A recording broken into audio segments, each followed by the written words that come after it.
Good evening. I'm Tom Morello.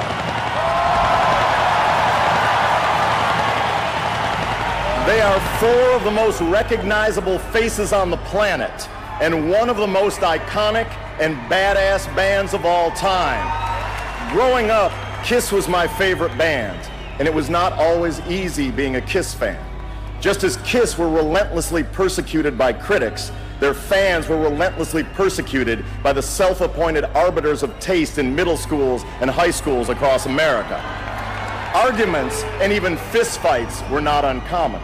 I recall as a 15-year-old telling one bully, "You can kiss my Kiss-loving ass," because Kiss was never a critics band, Kiss was a people's band.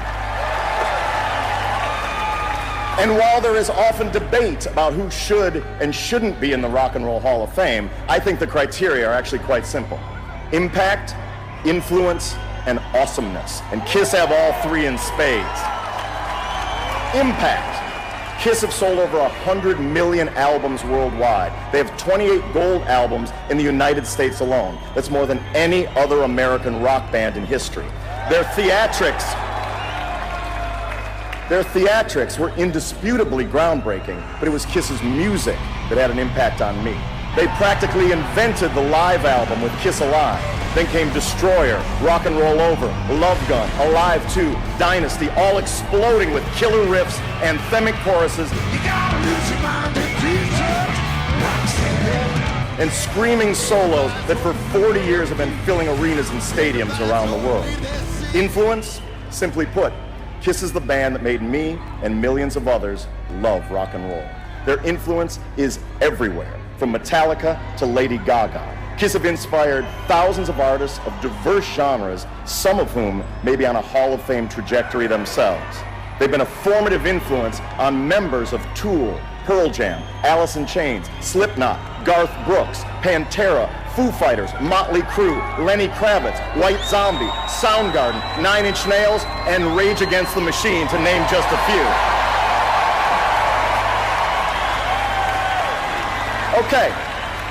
Okay, impact, check. Influence, check. And the final criteria? Awesomeness. There's a simple test for that. What if you had never seen or heard Kiss before? What if you had never heard a note of their music, never viewed a YouTube clip, never seen a reality show featuring any of the members? And what if you wandered into a divey club in your hometown and saw Kiss in all their glory thrashing the place to the ground? One guy belching fire and spraying blood past his gargantuan tongue, a drum riser bursting through the roof, a guitar player so incredible his axe billowed smoke and shot rockets, a frontman flying back and forth across the joint like a superhero Tarzan, all of them in frightening horror movie, comic book superstar, sexifying kabuki makeup, all of them in black and silver warrior bondage gear and 7-inch platform heels, the place blowing up with explosions, screeching with sirens, raining confetti, all to the pounding soundtrack of bare-knuckle, badass, heavy-duty, liberating rock and roll. What would you say if you saw that? You'd say, that band's fucking awesome. That's what you'd say. And so, without further ado, you wanted the best and you got the best. The hottest band in the world, Kiss.